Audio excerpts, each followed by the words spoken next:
Hi guys, நாம இன்னைக்கு இந்த வீடியோல புதுசா கிரைம் இன்வெஸ்டிகேஷன் த்ரில்லர் ஜானர்ல தமிழ் டப்ல ரிலீஸ் ஆகிருக்கிற ஒரு கொரியன் டிராமாவை பத்தி தான் பார்க்க போறோம். அதுக்கு முன்னாடி இந்த மாதிரி நியூவா தமிழ் டப்ல ரிலீஸ் ஆற கொரியன் சைனீஸ் டிராமாவோட அப்டேட் அண்ட் ரிவ்யூஸ் பத்தி எல்லாம் தெரிஞ்சுக்க இந்த வீடியோக்கு ஒரு லைக் போட்டுட்டு நம்ம சேனலையும் மறக்காம சப்ஸ்கிரைப் பண்ணி வச்சுக்கோங்க.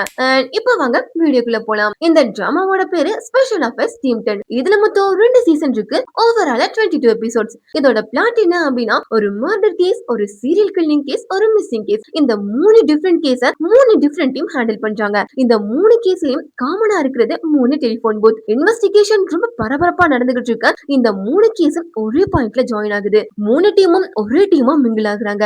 இதுக்கப்புறம் என்ன நடக்குது, இந்த கேஸுக்கு பின்னாடி யார் இருக்கிறா அப்படிங்கறத ரொம்ப ரொம்ப இன்ட்ரெஸ்டிங்கா பயங்கர ட்விஸ்ட் அண்ட் டர்ன்ஸோட இந்த சீரிஸ்ல நமக்கு சொல்லியிருப்பாங்க. சோ உங்களுக்கு இந்த கிரைம் இன்வெஸ்டிகேஷன் த்ரில்லர் ஜானர்லாம் வந்து ரொம்பவே பிடிக்கும் அப்படின்னா நான் இந்த சீரிஸை மஸ்ட் ட்ரை அப்படின்னு சொல்றேன். இந்த சீரிஸ் வந்து பிளேஃபிளிக்ஸ்ல 10 அப்படிங்கக்கூடிய பேர்ல சீசன் 1 மட்டும் ஃபர்ஸ்ட் 20 எபிசோட்ஸோட தமிழ் டப்பிங்ல ஸ்ட்ரீம் ஆகிட்டு இருக்கு. சோ நீங்க யாரெல்லாம் இந்த சீரிஸ் பார்த்துட்டு இருக்கீங்க அண்ட் யாரெல்லாம் பார்க்க போறீங்க அப்படிங்கறத மறக்காம கமெண்ட் செக்ஷன்ல கமெண்ட் பண்ணிட்டு போங்க. சோ இந்த மாதிரியான இன்ட்ரெஸ்டிங்கான அப்டேட்டோட நெக்ஸ்ட் வீடியோல மீட் பண்றேன். Tata bye bye and take care.